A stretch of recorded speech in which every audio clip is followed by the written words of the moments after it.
নিরাপত্তা শঙ্কায় বাংলাদেশের ম্যাচগুলো শ্রীলঙ্কায় সরানোর দাবি আইসিসি মানেনি। নিয়ন্ত্রক সংস্থার এই সিদ্ধান্তে ক্ষোভ প্রকাশ করেছেন পাকিস্তানের সাবেক অধিনায়ক শহীদ আফ্রিদি। এক্স পোস্টে তিনি লিখেছেন, বাংলাদেশে ও আইসিসির বিভিন্ন টুর্নামেন্টে খেলা একজন সাবেক আন্তর্জাতিক ক্রিকেটার হিসেবে আইসিসির আচরণে আমি খুবই হতাশ।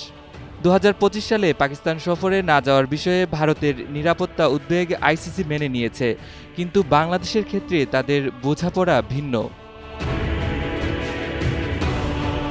গত বছর ভারত চ্যাম্পিয়ন্স ট্রফিতে খেলতে পাকিস্তানে যেতে রাজি হয়নি।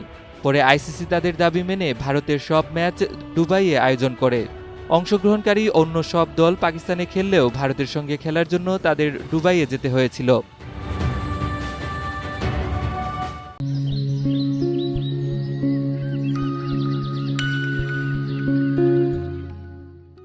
আইসিসি ভারত ও বাংলাদেশের ক্ষেত্রে একই নীতি অনুসরণ করেনি মন্তব্য করে আফ্রিদি আরও লিখেছেন, ক্রিকেট পরিচালনায় সবার জন্য একই নিয়ম ও ন্যায্যতা থাকা দরকার। বাংলাদেশের খেলোয়াড় ও কোটি কোটি সমর্থক সম্মানের দাবিদার, মিশ্র নীতি নয়। আইসিসির উচিত সম্পর্ক গড়া, ভাঙা নয়। বাংলাদেশ ভারতে খেলতে না যাওয়ায় 2026 টি-20 বিশ্বকাপে টাইগারদের জায়গায় খেলবে স্কটল্যান্ড।